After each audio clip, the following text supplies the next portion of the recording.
Há histórias que começam com rebeldia e terminam com propósito. Hoje, no Olhos nos Olhos, recebemos um homem que percorreu um caminho improvável, do menino irrequieto e aventureiro ao adulto que encontrou, na entrega e no serviço, o verdadeiro sentido da vida. Pedro Miguel Oliveira Ramos de Campos nasceu a 18 de fevereiro de 1974, em Coimbra, na freguesia da Sé Nova. Em criança tinha um sonho simples, ter uma mota. Nunca lhe deram, talvez por isso em adulto comprou várias e fez delas o símbolo da sua liberdade. Da paixão pelas motas ao karting, das travessuras de infância às corridas com o amigo Sami, o Pedro viveu intensamente entre a velocidade e a adrenalina e o desejo de ir sempre mais longe. Mas o que começou como o desejo de movimento transformou-se em missão. Hoje, esse mesmo impulso leva-o até a África, onde é responsável pelas infraestruturas da Missão Andrews, um projeto que apoia o desenvolvimento e a evangelização em várias regiões. Foi numa viagem quase que por acaso, em janeiro de 2020, às ilhas Bijagós, na Guiné-Bissau, que conheceu Luís e Elaine, missionários na Missão Andrews. Um encontro que mudaria tudo. Desde então, dedica tempo, energia e recursos pessoais a esta missão. Empresário do ramo automóvel, marido da Sara e pai da Maria, o Mimi, de 10 anos, e do João, de 7, o Pedro é um homem de ação. Hoje, olhamos olhos nos olhos com um homem que aprendeu que as maiores viagens não se fazem de mota.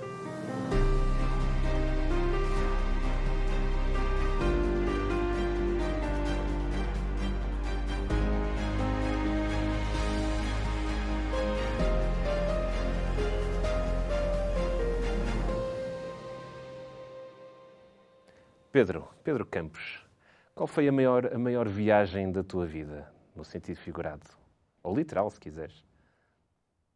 Neste momento é a viagem mesmo para os Bijagós. São as viagens da minha vida e das pessoas que me acompanham. Quantas vezes é que já lá foste, tens noção? Talvez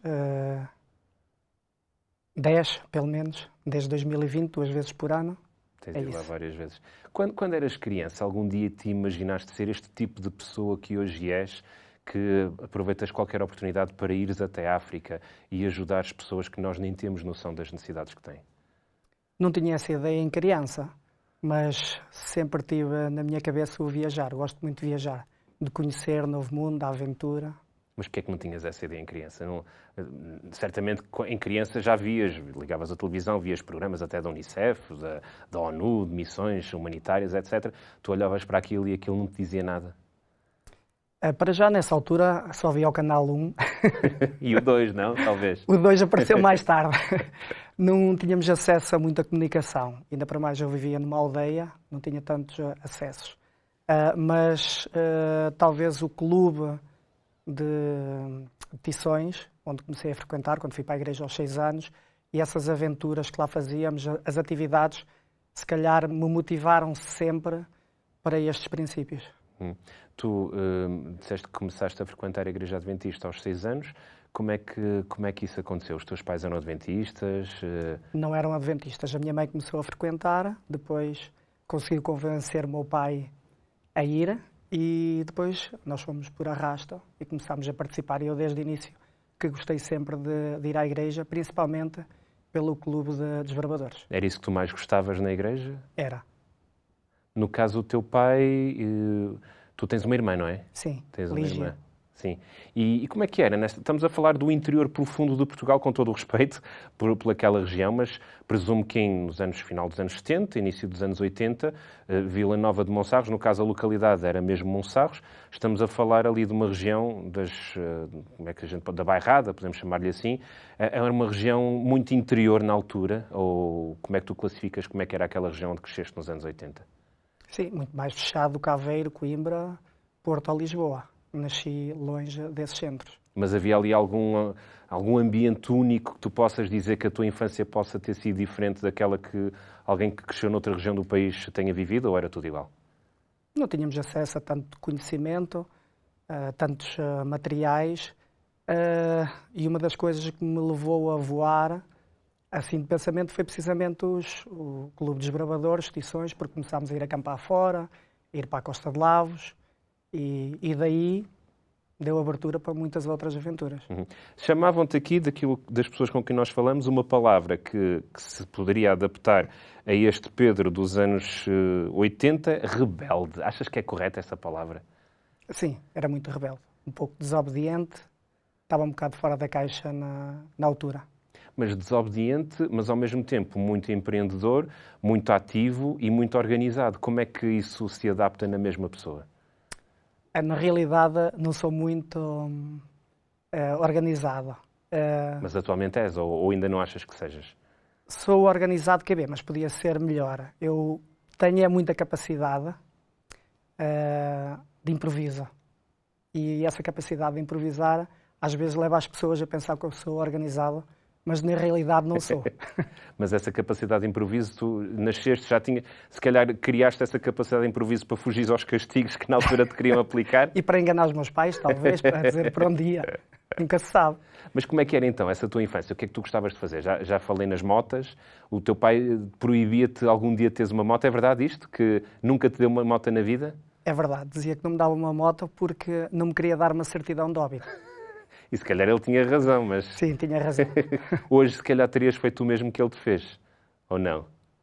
Já penso de maneira diferente. É? Como eu sei que acabei por ter, e se calhar fora da altura que devia ter, hoje com os meus filhos, com algum travão, como é óbvio, mas prefiro ir dando, porque sei que se não der, eles vão acabar por ter e de outra maneira e mais tarde e na altura indevida. Então achas que a proibição tem mais riscos do que uma permissão faseada? Depende, né? Depende das situações, mas algumas sim. Prefiro indo, por exemplo, no caso de uma moto, prefiro ir dando devagarinho para se ir habituando, tendo alguns cuidados para depois não entrarem na loucura de repente terem uma moto aos 20 e tal anos e não saberem conduzir, nem terem cuidado e aventurarem-se muito. Tu participaste em provas federadas, não é? De várias modalidades e mesmo de motas também. Sim. Fazias corridas de motas. Sim, sim, sim. Como é que era? Mas os teus pais sabiam que tu fazias corridas de motas? Não sabiam. Vão saber agora, se calhar, pela primeira vez. Não, por acaso eles souberam. Muito mais tarde. Inclusive cheguei a sair numa revista, que era na Motojornal, e não podia dizer a ninguém. E algum dia eles viram essa revista? Não sei se alguma vez viram, mas souberam que eu andei nas corridas, sim. Especialmente nas de moto, que eram mais perigosas, eles não sabiam. Nas de karting, sim, sabiam. A coisa mais perigosa que já fizeste na vida terá sido isso, corridas de moto? Não. Não? Então. Não. Talvez as missões. Missões, consegue ser mais perigoso. Sim. Mas nesta questão das corridas de moto, eu nunca fiz nenhuma, aliás, eu não tenho a mínima noção do que isso seja. O que é que está ali em causa? Porque estamos a falar de velocidades, enfim, que velocidades é que andariam? Não sei qual era o tipo de corrida que tu farias, que tipo de motas é que seriam, mas estamos a falar de que velocidades? 300, 200, 250. Facilmente. Depende, então eram em pistas, eram sim, pistas no Estoril, de autódromos? Por exemplo, sim, autódromo de Estoril, sim. E o que é que vai na cabeça de uma pessoa? Tenho que aproveitar porque os convidados que eu aqui tenho nunca andaram a 300 km por hora numa moto. O que é que vai na cabeça de uma pessoa quando está a 300 km por hora em cima de duas rodas? Vai só pensar em conduzir, não vai pensar em mais nada. Não consegue pensar em mais nada? Sim, não dá para pensar em mais nada. Se bem que às vezes cheguei a um ponto da minha vida que andava todos os dias de moto, que às vezes em algumas autoestradas chegava a ir a perto dos 300 e dava-me o sono. É verdade. Mas nas corridas que tu fazias, chegavas a ganhar corridas? Eras competitivo? Não, porque foi muito tarde. Era competitivo, estava nos rookies, que é os principiantes, nos principiantes.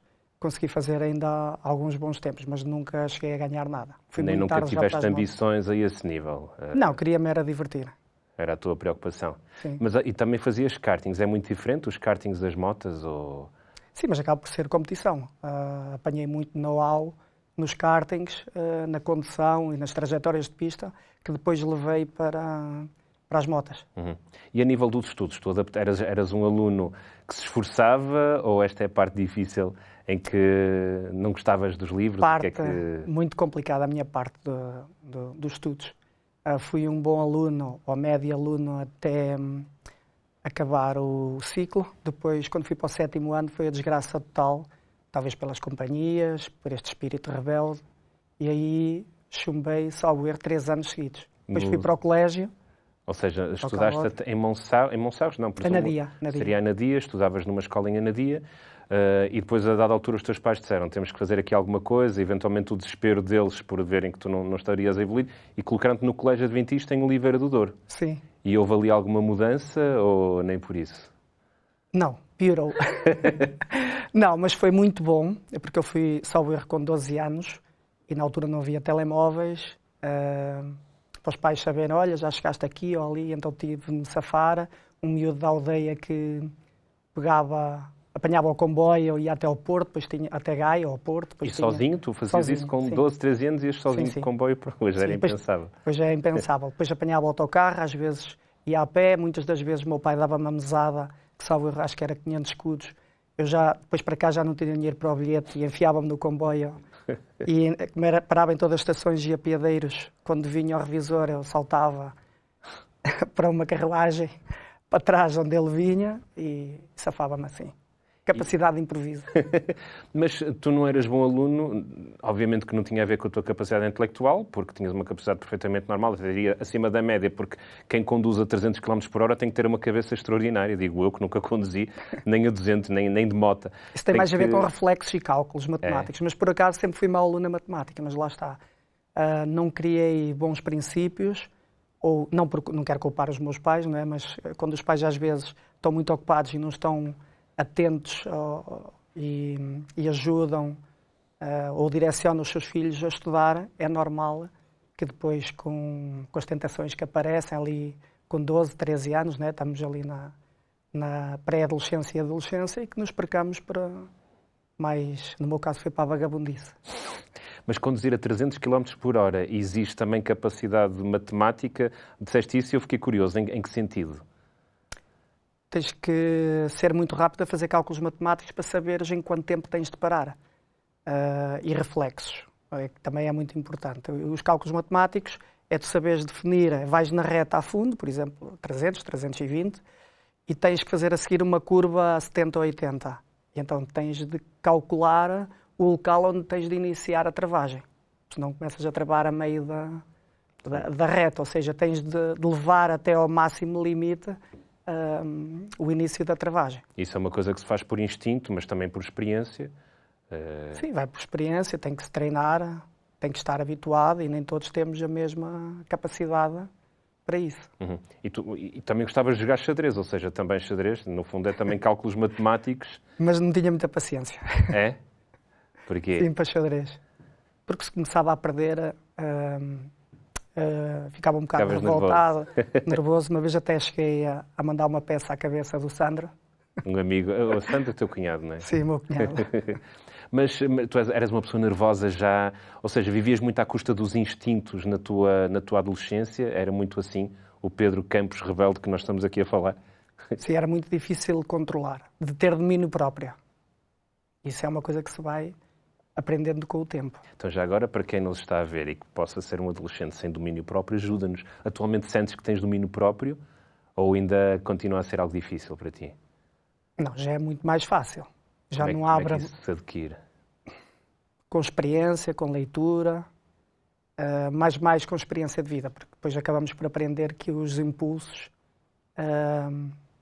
em certas horas, não é bom. Mais vale estar calado, aguentar firme, pensar, nunca agir de cabeça quente, nem responder aquilo que nos vem automaticamente à cabeça quando nos estão a confrontar com algo, remeter ao silêncio e depois de acalmar.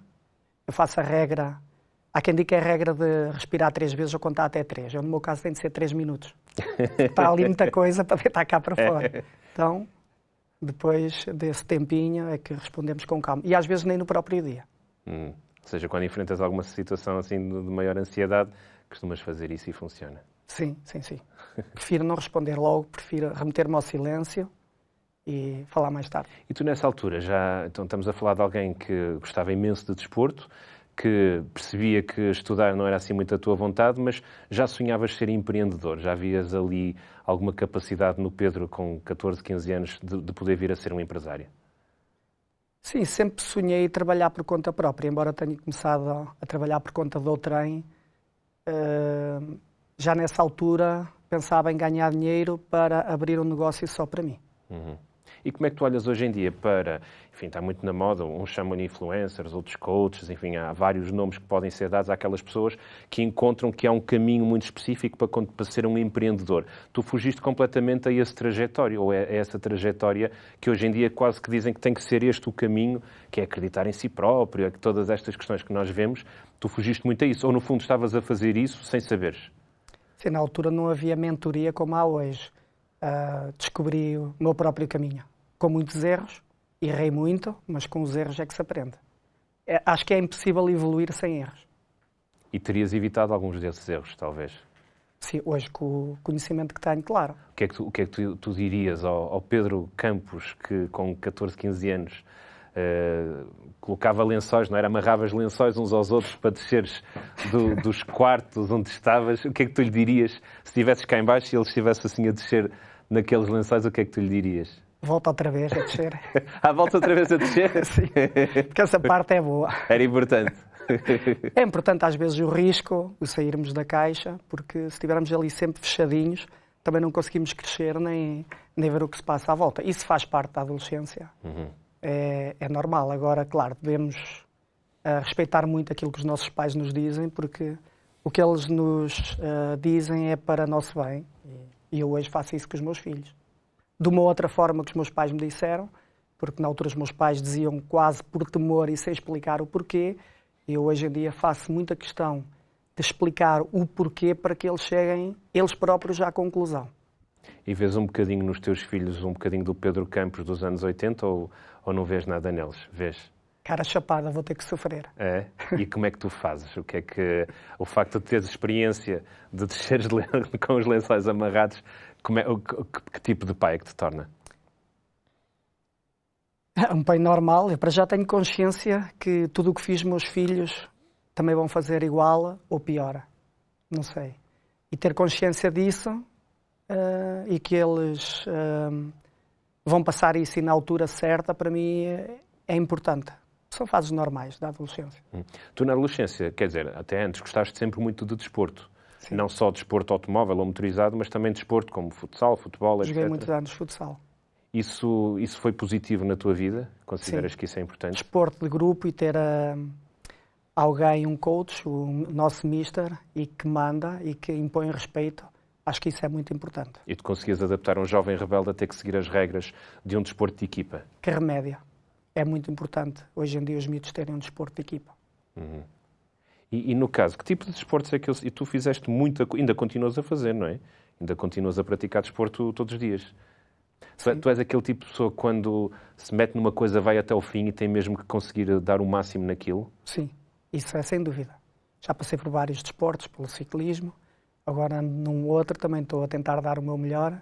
Agora, canso-me, não estou toda a vida a fazer a mesma coisa. Gosto de desafios novos. E que tipo de desafios é que te movem atualmente ainda? A nível de desporto? Sim. Neste momento, Aerox. Aerox, isso é o quê? Isso...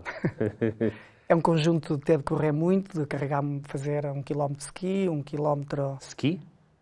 Tens de correr 1 km Sim. a fundo, depois tens de fazer 1 km de ski, depois tens de correr mais 1 km, depois tens de puxar a 150 kg, depois tens de empurrar também 150 kg.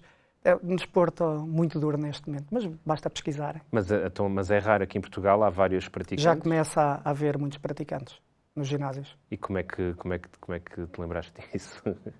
Foi mais porque a Sara começou a fazer, a minha esposa. Sara, a tua esposa. Uhum. Sim, e depois resolvi ir para o ginásio, que eu detestava ginásios, e depois motivou-me um bocadinho para isso e também para o físico, porque acho que se mantivermos um bom estado físico, também conseguimos ter mais foco no estado mental.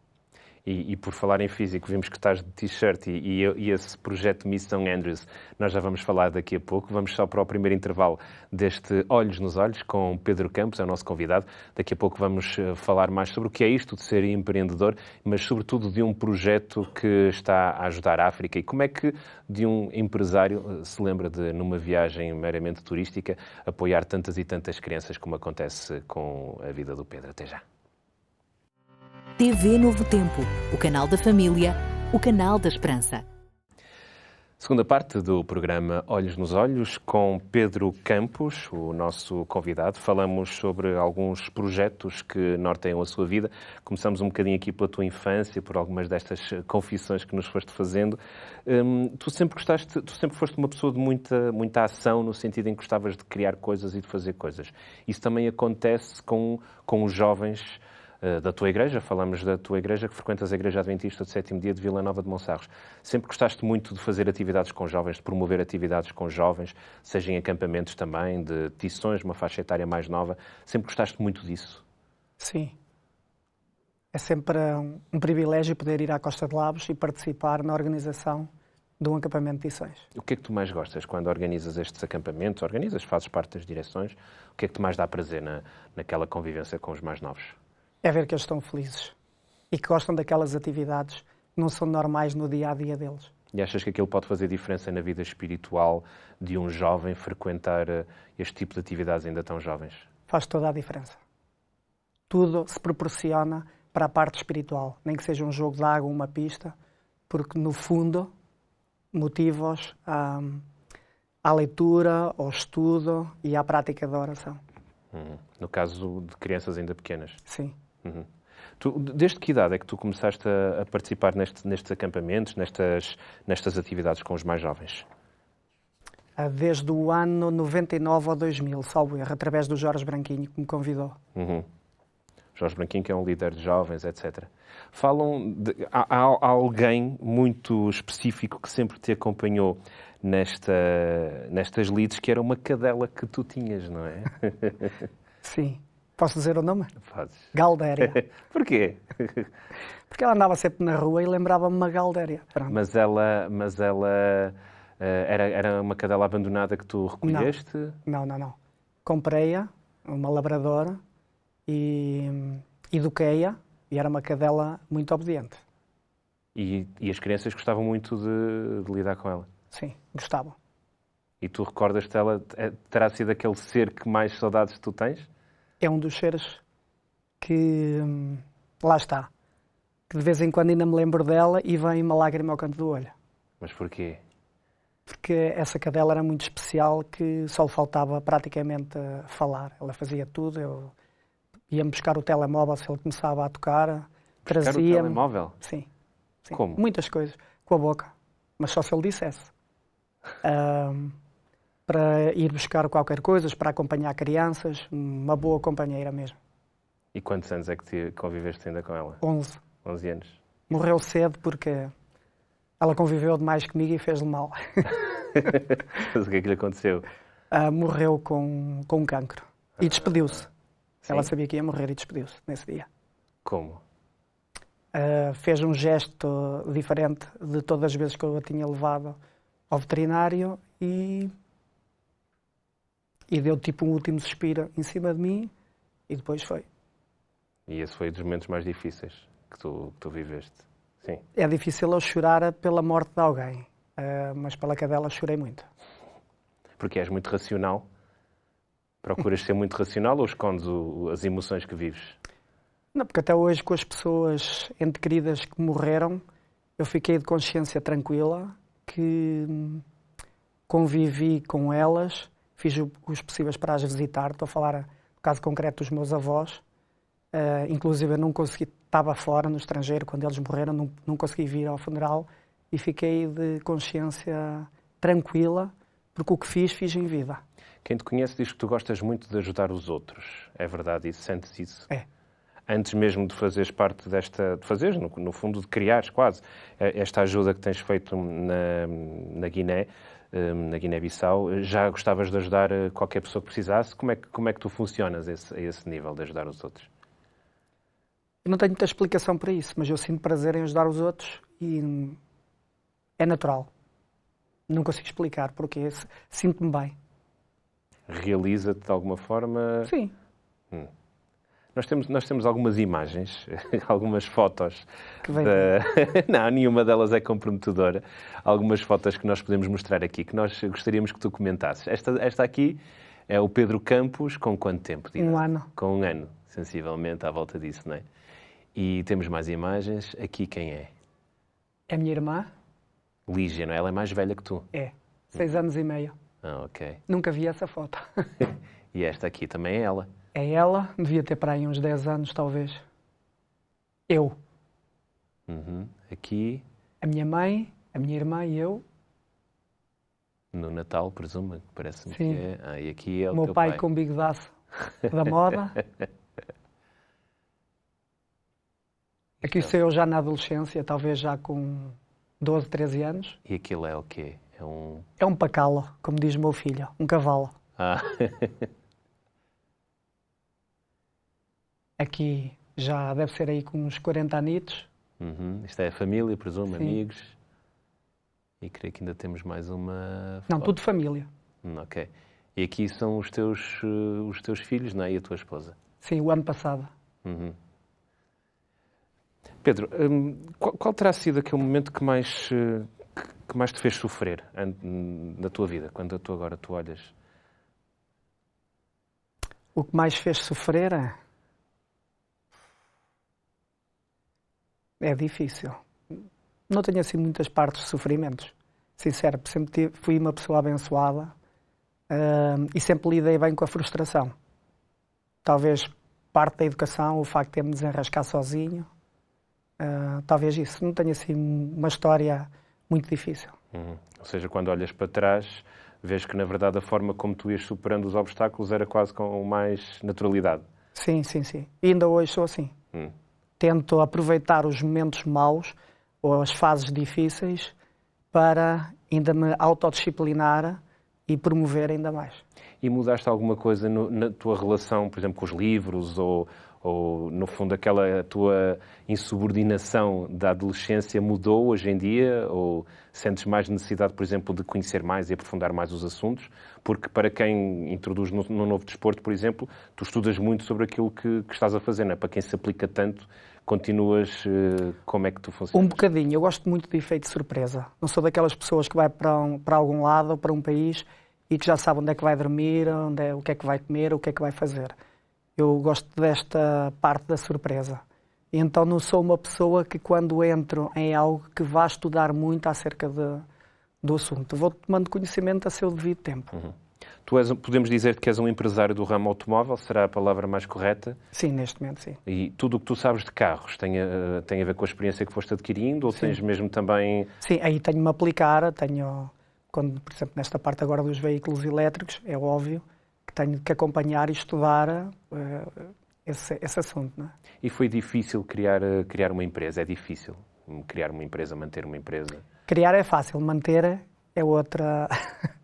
é difícil. Especialmente porque hoje em dia muitos impostos, tudo é caro, é preciso ter muita cabecinha. E como é que tu conseguiste? Como é que tu ias manter? Ainda mantens a empresa? Sim, sim. Mantive, mas não foi sempre sucesso, não é? Mas às vezes lá está. Nós com o insucesso vamos aprendendo até chegar àquela parte em que praticamente já sabemos mais alguma coisa. Nunca tudo, porque estamos sempre a aprender até morrer. E naquilo que eu dizia há pouco, para quem quer montar uma empresa, achas que há um caminho único? Aqui em Portugal estamos a falar da nossa realidade. Há um caminho único, há vários caminhos. Como é que alguém, no teu caso, sem teres, presumo, apoio financeiro de ninguém, de heranças, não sei, conseguiste criar algo a partir do zero, digo eu? Sim, eu fui a partir do zero. Quem quiser fazer algo do género, algum caminho que tu encontres, algumas dicas, sei lá. Não pode desistir. Tem que estudar um pouco acerca do assunto, saber o que é que está a fazer, obviamente, mas principalmente nunca nada é fácil. E então é insistir, insistir. Se der errado, temos de ver o que é que correu mal, temos de fazer uma autoanálise, de preferência escrever numa folha, analisar bem isso e melhorar. E é isso que tu vais fazendo, é isso? Sim, mesmo nas minhas escolhas hoje em dia, eu ponho numa folha de papel uma parte de vantagens e desvantagens. Escrevo as vantagens todas e escrevo as desvantagens. E depois faço o somatório. Se bem que algumas vezes, já quando metemos nesta equação a parte do coração, pode dar uma conta errada. Temos de ser muito objetivos e pôr o coração de lado. Mesmo no ramo dos negócios? Não estou a falar o coração na parte de ser cruel para as pessoas. É a parte de ser cruel para nós mesmos. A arte do sucesso é isso. ser cruel a tempo, mas nunca para os outros, para nós. Porque às vezes há um negócio que nós criamos e que custa-nos deixar, mesmo apesar de estar a dar prejuízo. Se nós fizermos bem as contas, vantagens e desvantagens, se matematicamente tivermos a ter desvantagens, nós temos de ter a coragem ou para o finalizar ou para o melhorar. Se não fizermos isso, vamos ter insucesso. E tu fazes essa análise também, ou em algum momento fizeste essa análise quando resolveste embrenhar no projeto Andrews? O projeto Andrews, a Missão Andrews, não é um projeto meu. Eu acredito que seja um projeto de Deus. Então aí, em oração, eu junto com a restante direção, pusemos, digamos, a responsabilidade no boss. E o boss é Deus. E então nós só queremos servir e em oração dissemos-lhe mesmo, ao nosso Deus, que a parte financeira seria com Ele. Ele é o responsável do projeto. Ele só nos tem de dar força e dirigir para aquilo que temos que fazer. E até hoje tem sido um sucesso nesse aspecto. Então vamos por fases. Foi numa viagem que tu fizeste em 2020, não é? Foi em 2020, não é? Que tu viajaste até a África. Foi a primeira vez que tinhas ido à Guiné-Bissau? Não, já tinha ido à Guiné-Bissau, salvo erro, em 99 ou em 2000, há 25 anos atrás, mas por motivos completamente distintos. E neste caso foste em turismo com a tua família? Não. Ou ainda não? Não. Nessa altura foi em trabalho por conta de uma empresa, só que só havia avião uma vez por semana e fui tratado de um assunto que demorou meia hora e depois não havia, aquilo estava ali um clima, uma guerra civil e estava um clima um bocado... Isso foi na altura da pandemia, não é? Não, ainda não. Foi em janeiro de 2000. Estou a falar... 99, ok. Em 99. E então foi assim que conheci as ilhas dos Bijagós, que fui lá à Igreja Adventista, perguntei onde é que era preciso ajudar, lá está. Eles disseram que estavam a construir uma igreja nos Bijagós e eu perguntei se era preciso alguma coisa e eles disseram que se eu conseguisse comprar a cimento e levar, para eu levar para lá. Consegui arranjar um barco de um pescador, puseram uns ténis, uma bússola na ponta da piroga. A piroga é um barco de madeira, aí com 5 metros. E fomos mar dentro várias horas, no bueiro. Eu pensei que já nunca mais ia voltar. Mas isto em 99, então? Isto foi em 99. E depois encontrei... Cheguei a uma das ilhas, que é Bubaque, nos Bijagós, entreguei o cimento, tirei umas fotografias do início da construção da igreja e depois, durante 20 anos... Nem pensavas nisso? Nem nunca mais pensei nisso. Só... Não sei se queres que eu continue. Não, mas eu estou curioso, porque o que é que leva alguém... Estás lá uma semana, tipo, tenho que me entreter, o que é que eu vou fazer durante esta semana que aqui estou? Já sei, vou ajudar a construção de uma igreja. Foi algo assim do género? O que é que porque tu... Quem sugeriu a construção da igreja foi um missionário que estava lá na missão lá, não é? na Adventista, que foi procurar a igreja Adventista. E tu foste a uma loja qualquer lá, em que cidade é que estavas então? Em Bissau. Em Bissau mesmo? Procuraste uma loja que tivesse cimento, foi isso? Sim. Meteste o cimento num barco? Sim. E foste só com mais uma pessoa? Quanto não, tempo? iam mais pessoas no barco. Penso que à volta de 5 horas em mar alto. 5 horas num barco com cimento, sem saber sequer para onde é que ias, no fundo. Porque não. Ainda hoje é perigoso lá ir, mas na altura... Mas não ias com missionário, ele não foi contigo, foste mesmo sozinho? Sozinho. Chegaste lá e disse, olha, o meu nome é Pedro, tenho aqui cimento, é algo assim? Não, tenho de ir procurar quem era a pessoa que lá estava a construir a igreja. Foi uma aventura muito grande. E ele, quando te viu, o que é que ele disse? Obrigado. Já não estavam habituados a ver brancos. Pronto, e depois durante 20 anos isso apagou-se, até que surgiu, parece que fui sugada outra vez para lá, porque por uma mera coincidência de alguém que estava na Guiné que me veio comprar um carro. Ou seja, alguém que vivia aqui... que estava lá e que veio cá comprar um carro. Para lá ou para cá o carro? Para cá. Veio comprar um Porsche e eu nem dei muita atenção a esse senhor, que se chama Rui. Mas ele disse que estava na Guiné e eu disse, olha, já estive na Guiné há 20 anos atrás. Fui lá aos Bijagós. Você foi aos Bijagós? Aquilo é tão perigoso, você ir para lá, morre tanta gente. O que é que você foi lá para fazer? E olha, foi assim, levar cimento. E eu naquela altura estava para ir de férias. E então resolvi ir à Guiné, porque quis ir ver como é que estava a igreja que eu tinha levado cimento há 20 anos atrás.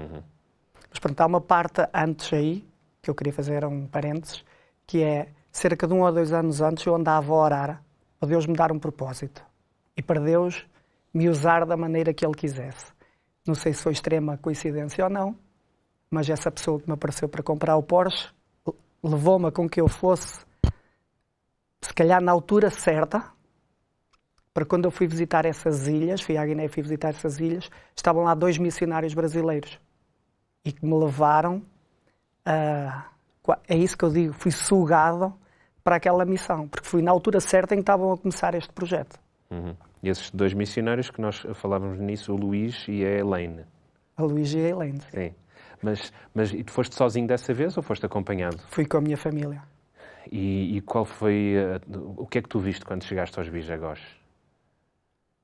Muita água. É? São ilhas. Não, vi que estava tudo muito, muito pobre, continuava praticamente igual, mas com mais população e muita carência. O cimento que tu ofereceste teve utilidade? Teve. Eu fui à procura da igreja, ninguém sabia onde é que era, e por acaso tenho um vídeo muito engraçado com isso, que vamos à procura da igreja e conseguimos-la encontrar por causa dos hinos que estavam a cantar. Mas eram muito poucas pessoas. Eram só cerca de 5 pessoas, mais os missionários. E quantas pessoas então habitam nestas... Quando falamos em ilhas dos Bijagós, é mais do que uma? São 88 ilhas. 88 ilhas. E perto de 30 são habitadas. Ok. As outras são desabitadas. É um paraíso, é da biosfera, proteção da Unesco, e são autênticos paraísos. E no caso, quantas ilhas é que tu estás a ter alguma intervenção com este... Neste momento são 3. 3 ilhas específicas? Sim. E tu foste diretamente logo para aquela que mais habitada. Que é mais... Quantas pessoas habitam nessa? São à volta de 3.000. 3.000 pessoas. Sim. Como é que é a estrutura de uma ilha de 3.000 pessoas? Ou não há estrutura? saneamento básico, não há eletricidade, a não ser por gerador. Que é logo a maior de todas estas ilhas, nem sequer tem isso, nem podemos imaginar as outras, é isso? Sim. Há outras, o Assá, por exemplo, onde estamos a iniciar a escola, que podes levar para lá 1 milhão de euros, não compras nada. Não há uma garrafa de água, não há um papel, não há um clipe. Mas então nesta ilha, na maior ilha, que tem 3.000 habitantes, não tem eletricidade, não tem saneamento básico, água potável, presumo que haverá alguma forma, nem isso? Não tem. Então como é que estas 3.000 pessoas vivem? Com muitas dificuldades e com muitas doenças. E como é que é a estrutura social? Há alguma hierarquia? Há comércio? O que é que... Muito pouco comércio. O comércio que lá é quando é a época do caju, porque a Guiné-Bissau era um dos maiores exportadores do mundo de caju, agora já não é.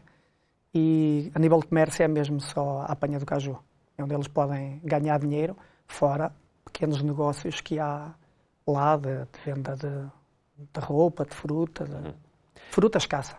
Então, a primeira vez que lá foste com a tua família, à maior ilha de Bijagós, foste tu com a tua mulher e com os teus filhos e ficaram lá um dia? Como é que...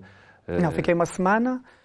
Depois esses missionários que lá estavam, o Luís e a Elaine, convidaram-me para ficar lá com eles a almoçar. Porque eu fiquei estranho, o que é que fazem aqui 2 brancos aqui perdidos nesta ilha. E eles também acharam estranho ver também outros brancos e com os filhos pequenitos, que não é uma coisa natural nem hoje em dia. E eles acharam estranho o que é que nós estávamos ali a fazer. Eu expliquei-lhe que tinha ido levar cimento, levei fotografias ainda analógicas, em papel, que tirei na altura 20 anos atrás, que as tinha guardado, e eles convidaram para participar no projeto. Disseram que queriam construir uma escola, mas eu disse, não, é impossível. Isto é a mesma coisa que em Monsarres agora criar o Burj Khalifa. Sim. Pedro, eu vou querer saber mais por nós sobre este projeto e em que medida é que janeiro de 2020 poderá ter sido um ano que mudou a tua vida. Um ano, enfim, o ano 2020. Sim. Mas vamos para o último intervalo do nosso programa e voltamos já a seguir. TV Novo Tempo, o canal da família, o canal da esperança. Terceira e última parte do programa Olhos nos Olhos, com Pedro Miguel Oliveira Ramos de Campos, é o nosso convidado. Pedro Campos, já falaste um bocadinho da tua vida, estamos aqui a tentar perceber o que é que mudou a partir de 2020. Eu se calhar recuaria um pouco antes de falavas de 2 anos antes, 2018, sensivelmente, em que oravas para que Deus te mostrasse o teu propósito de vida. Porquê que sentias necessidade na altura de encontrar um propósito? Estamos a falar de um empresário bem-sucedido, com uma família lindíssima, como vimos imagens. Porquê que sentias que te faltava algo quando, enfim, estavas bem de saúde, a fazer exercício forte? Porquê que sentiste necessidade de orar nessa altura? Acho que me sentia um bocado inútil para a comunidade e não sabia o que é que havia de fazer. tinha alguma coisa, podia ajudar, mas não sabia como. Então só disse, Deus usa-me da forma que tu queres. Querias fazer a diferença na vida de uma comunidade maior. De alguém. E foi quando esse Rui, então, Rui, ainda mantens contacto com o Rui? Sim, é ele que me ajuda nas chegadas à Guiné-Bissau e está sempre preocupado em saber se estou bem. E se eu realmente precisar de uma ajuda bem grande, ele está lá para me ajudar. Então, no final da segunda parte falavas em que dizias que era impossível, era como construir o Burj Khalifa em Monsarros, construir uma escola numa destas ilhas de Bijagó. Estamos a falar na maior ilha, no caso. Sim. E como é que resolveste então construir um Burj Khalifa em Monsarros? Porque no fundo era isso que tu estavas a idealizar. Como é que mudou o chip dentro da tua cabeça a dizer, não, se calhar isto até é possível? Em que momento é que viste que isso se calhar era possível? É assim, os malucos nunca estão sós. E então o projeto não era meu, conforme eu já disse, é da Missão Andres, são os missionários que se deslocaram para lá, em especial o Lucas e o Claudeci, e eles são do meu género, gostam de desafios. Eles então são missionários brasileiros São missionários que brasileiros. vivem no Brasil ou noutros países E se deslocam, sim. e que foram para lá e fazem lá um trabalho contínuo. E já lá estavam há muitos anos? Não, eles só faziam, como eu, trabalho temporário. Deslocam-se 1 ou 2 semanas, fazem campanhas e depois voltam, até porque um deles é empresário também. Mas a escola, eu não acreditei. Porquê? Porque naquelas ilhas não há construção de tijolos. Os tijolos têm que ser feitos um a um à mão e secos ao sol. Não há ferro, não há cimento, não há água canalizada, não há nada, praticamente. E então eu achei que era a mesma coisa construir um Burj Khalifa em Monsarros porque não havia recursos. E ainda para mais, o primeiro desenho, a maquete da escola, foi um desenho com pau no chão. A escola vai ser assim, um do outro lado. Olha que isto é muito grande, não é nada, acredita que isto vai acontecer. O Oscar Niemeyer fazia isso em guardanapos, mas assim no chão nunca vi. Pronto, eu não acreditei muito, mas depois, quando se começou a fazer e ver as coisas já acontecerem, aí começou a acreditar. E aí eu entro, e eu quando entro num projeto eu gosto de dar tudo. E então aí acho que sim, que impulsionei um bocado a construção. Mas antes de mim teve pessoas muito importantes para dar a ignição ao projeto. Mas quando é que acontece esse momento? Foi ainda nessa viagem com a tua família? Ou foi depois regressos sucessivos que foste fazendo? Foi regressos sucessivos, sempre. Com diferentes pessoas que depois tomaram conta do projeto. Esses 2 missionários foram embora, chegou um argentino e assim sucessivamente, e sempre com a restante direção, neste caso o Lucas e o Claudeci, a acompanharem. Depois, ultimamente, é que já tenho deslocado sozinho e tratado praticamente das coisas, sempre com o apoio deles. E tens levado também pessoas contigo? Sim, sempre. Vamos ver agora um vídeo que nós aqui temos. Aliás, quem quiser te seguir nas redes sociais, presumo que seja Missão Andres, mas também nas tuas próprias. Qual o teu, podemos colocar o oráculo da tua... Pedro_Campos_PT. E que tu fazes, enfim, muitos vídeos, estás constantemente a mostrar aquilo que lá vai sendo feito. Vamos ver um desses vídeos e depois no final do vídeo eu ia-te pedir que explicasse o que é que aconteceu neste vídeo. Ora, aqui estamos nós todos prontinhos para seguir para a Guiné-Bissau, não é, malta?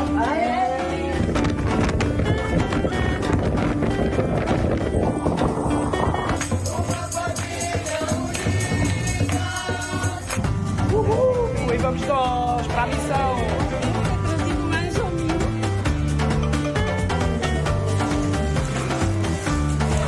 E este é o nosso hospital de campanha aqui na nossa escola em Bubaca.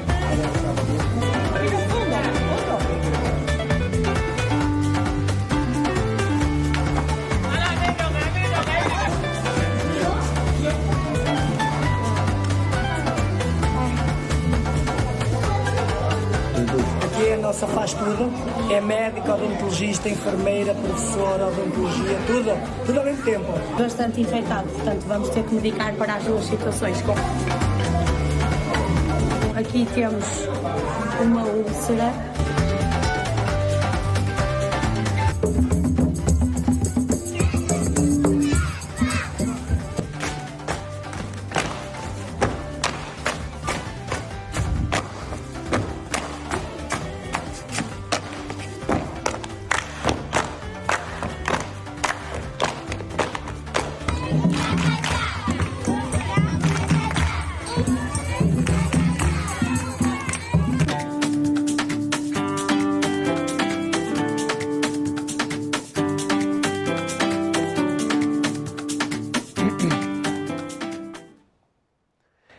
Foi a última viagem que fizeste lá, esta? Sim, foi nem há um mês.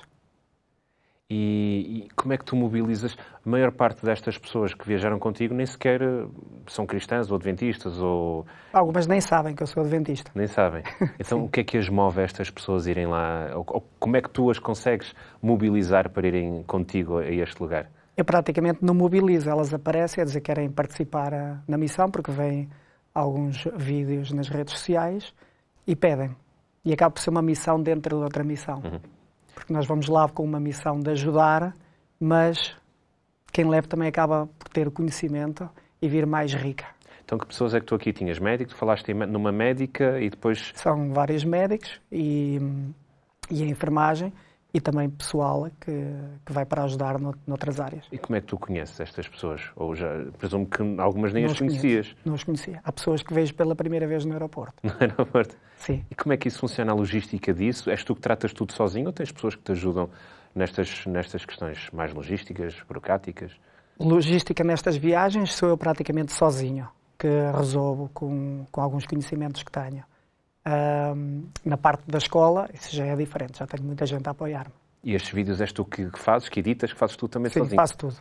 No CapCut. No fundo és um influencer também, que estes vídeos, no fundo, o grande impacto que tu consegues, e tu sabes perfeitamente isso melhor do que ninguém, são estes vídeos. Sim, e o sucesso são mesmo estes vídeos, que embora me deem uma trabalheira, eu não gosto muito, mas são elas que demonstram às pessoas onde é que está a ser aplicado o dinheiro delas. Veem as caras, veem ao longo do tempo o que está a ser construído e acreditam. E é isso que traz o sucesso para esta missão. Como é que o dinheiro aparece? Presumo que no início, e se calhar ainda hoje, muito do dinheiro és tu que vais com a tua empresa, vais colocando, mas não és tu que consegues sustentar uma coisa desta dimensão. Não, eu na realidade ao início punha algum dinheiro, mas não muito da meu particular. Mas pelo menos as viagens, és tu que pagas. Sim, etc. as viagens sempre. Qualquer missionário, isto é uma missão em que todos os que vão para lá têm de pagar a sua própria, custear toda a viagem, desde a alimentação, tudo. Agora, o dinheiro foi aparecendo sem nós pedirmos. Lá está. Nós, quando estamos a servir a algo maior, a Deus, e pusemos a Deus a responsabilidade de arranjar os recursos, Ele tem demonstrado que é o responsável por isso, basicamente porque faz aparecer do nada. Nós chegámos a ter uma doação com mais de 5 dígitos, e não estou a falar de 1000 euros, estamos a falar de vários milhares de euros, de pessoas que não conheciam nem a Igreja Adventista, nem a mim, simplesmente me viu num vídeo e disse que queria transferir um dinheiro para ajudar. E quando fomos a ver a transferência, era mesmo muito dinheiro. E nós, uau, como é que é possível? Eu ainda tentei ligar com a pessoa, que a pessoa não atende o telefone, só por mensagem, e diz que confia, mas eu disse, mas o senhor enviou tanto dinheiro, como é que você acredita em nós? Dizendo, não, eu acredito, não se preocupe, utilizem o dinheiro. Temos tido várias experiências, até de outras denominações religiosas, que apresentam vídeos a apresentar a Igreja Adventista por trás e que sabem e que nos apoiam. E tu sentes a intervenção de Deus nestes momentos, seja nestas ofertas, seja em momentos que vocês lá vivem com as crianças? Sempre. É impossível não ser Deus, especialmente as doações. Ou seja, em 51 anos, tens 51, 52? Enfim, 51. 51 de vida, nunca sentiste tanta intervenção de Deus como agora na tua vida? Não, nunca senti tanta intervenção, especialmente neste projeto. Nós temos um vídeo também para tu veres, ainda ligado a este projeto, que eu gostava que visses. Ok. Olá, Pedro. É aqui da Escola Adventista Betel Bubaki. Nós estamos aqui para lhe agradecer por tudo que tem feito por essa escola, por ter nos impulsionado, ter nos ajudado e ter impulsionado a Missão Yendo. Por isso, nós queremos dizer o nosso muito obrigado!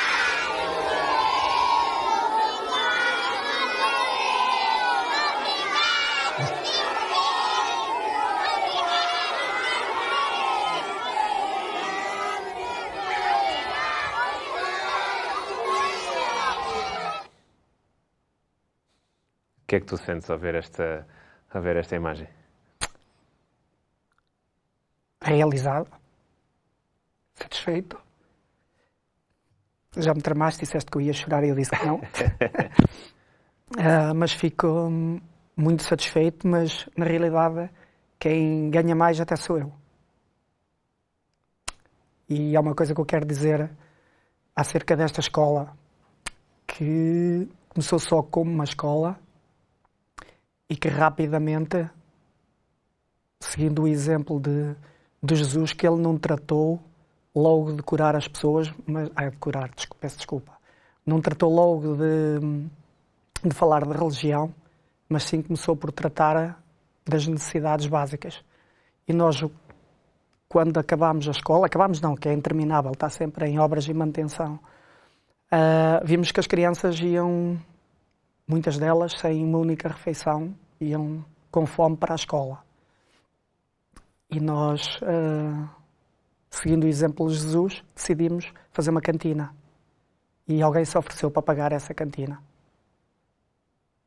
E como alguém se ofereceu também para os pratos, como para oferecer um fogão, como alguém se ofereceu, que eles não tinham água potável, alguém se ofereceu para ir lá montar um sistema com painel solar e de a purificação da água.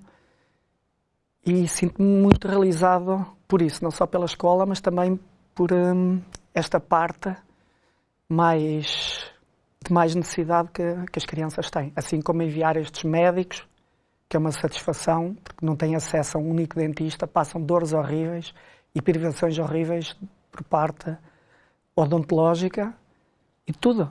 Têm necessidades de tudo. E é um privilégio poder fazer diferença na vida de alguém.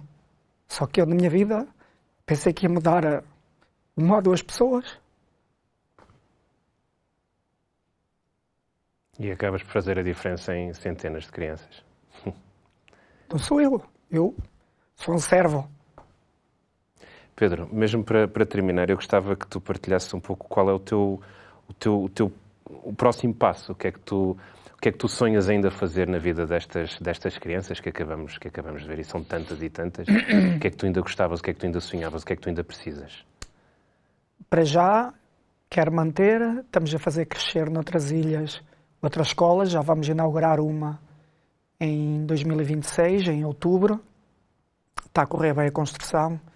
Graças a Deus, através de doações, já temos dinheiro para quase a terminar, mas expandir uma rede de escolas e cada uma, se possível, com projetos agrícolas para mudar a mentalidade destas crianças, para poder ser um trunfo no futuro para elas.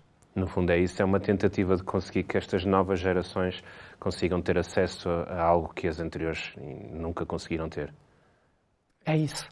E só é possível mudar o mundo pelas crianças. Porque os mais velhos, infelizmente, e também falo por mim, costuma-se dizer burro velho, mais vale matá-lo que ensiná-lo. E só ensinando as crianças e elas vendo, se elas estão numa escola em que tem água potável, tem canalização, tem energia, tem comida, elas vão querer sonhar em ter isso no futuro e dar aos seus filhos também. E é isso que as vai motivar e vai motivar aquele povo e a população daquelas ilhas a crescer. Qual é a esperança média de vida de alguém que vive nestas ilhas de Bijagós? Perto dos 50 anos. Ou seja, é difícil encontrar alguém com mais de 50 anos quando lá vais? Encontro, mas é difícil. É difícil. Ou quando estou nessa idade, eu estive a tentar comprar um terreno para um projeto agrícola e estava a falar com um senhor que se chamava António, que infelizmente já morreu e era mais novo do que eu. E eu pensava que ele tinha 70 ou 80 anos. Impressionante. Só tem muitas carências alimentares, mesmo as crianças são mais pequenas, até os animais são mais pequenos por carências alimentares. Pedro, eu faço esta pergunta a todos os convidados que aqui vêm, é sempre a última pergunta que faço e vou fazê-la a ti também. Como é que tu gostarias de ser lembrado? Quando alguém se lembrar do Pedro Campos, como eu falei, o jovem rebelde dos anos 70, 80, mas agora com 51 anos, como é que tu gostarias que fosses lembrado? Ou se houvesse algum título a dar algum livro da tua vida, como é que tu gostarias que tivesse? Nunca pensei nisso. O que já pensei sim é, espero que um dia, se os meus filhos passarem mal, que alguém possa fazer o mesmo por eles. Obrigado, Pedro. Obrigado por este testemunho e por este momento de partilha, e para aqueles que quiserem também continuar a apoiar este projeto ao qual tu tanto te dedicas, facilmente é só encontrar nas redes sociais, e que ficamos por aqui. É o programa Olhos nos Olhos. Obrigado.